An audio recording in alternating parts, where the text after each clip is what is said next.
On s'est tous déjà posé la question. Comment une machine peut-elle écrire un poème, générer du code ou même tenir une conversation qui a du sens? Eh bien, aujourd'hui, on va soulever le capot et regarder ensemble ce qui fait tourner le moteur de l'intelligence artificielle moderne.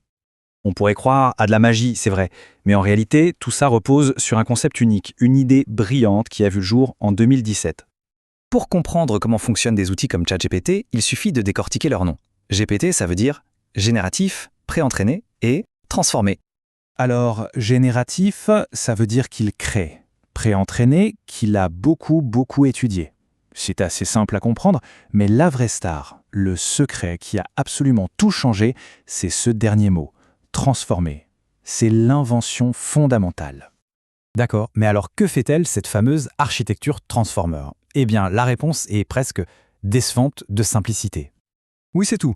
À la base, son unique travail, c'est de jouer à un jeu en permanence, deviner le prochain mot. Tout ce qu'il fait, que ce soit écrire une dissertation ou du code, découle de cette tâche ultra simple, répétée en boucle. Le processus, c'est une boucle en fait. Le modèle regarde une phrase, il prédit quel mot a le plus de chances de venir après, il en choisit un, il l'ajoute à la phrase et il recommence. Il regarde la nouvelle phrase, un peu plus longue, et il prédit le mot d'après, et ainsi de suite, mot après mot. C'est comme ça qu'on construit des paragraphes entiers. Au début, avec les premières versions comme GPT-2, les résultats étaient, disons, pas très concluants. Les textes perdaient vite le fil. Mais en changeant d'échelle, en passant à GPT-3, quelque chose de quasi magique s'est produit. Les histoires sont devenues cohérentes. Allez, c'est parti, on plonge dans la mécanique. Suivons le voyage d'une simple phrase à l'intérieur de la machine. Tout commence donc avec une phrase. Elle va passer sur une sorte de chaîne de montage en 4 étapes.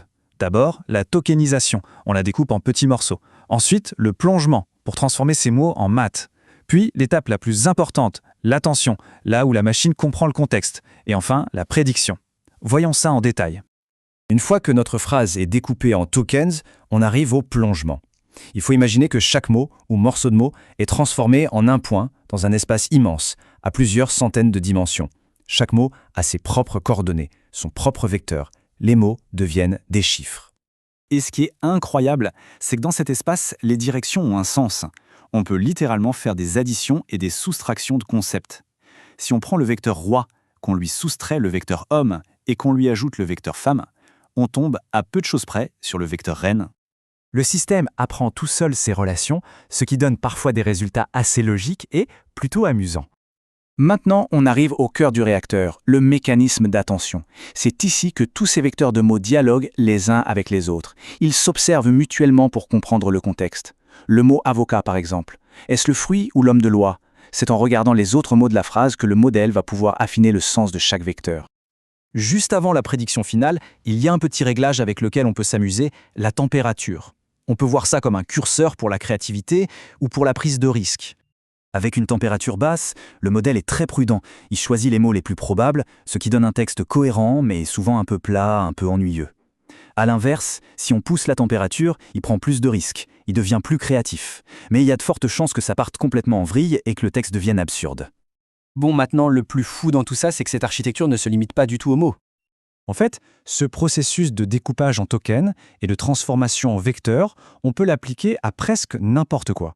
Des notes de musique pour générer de l'audio, des pixels pour générer des images. C'est exactement le principe derrière des outils comme DALL-E ou Midjourney. La même logique, mais appliquée à des images. Maintenant qu'on a vu comment ça marche, revenons un instant sur une question essentielle. Comment un processus si simple peut-il donner des résultats si complexes? La réponse tient en un mot, l'échelle. Une échelle absolument démesurée. Le modèle GPT-3, par exemple, contient 175 milliards de paramètres.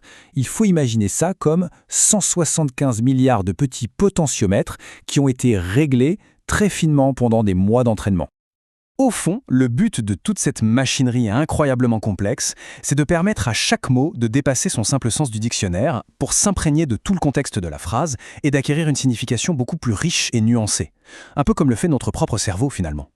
Et c'est là qu'on arrive à la question vertigineuse. On a construit une machine qui obtient des résultats bluffants, parfois créatifs, parfois brillants, en se contentant de prédire statistiquement le mot suivant. Si un simple jeu de prédiction peut produire tout ça, qu'est-ce que ça nous apprend sur ce qu'on appelle l'intelligence ou même la créativité? C'est une question qui, je pense, va nous occuper pendant un bon moment.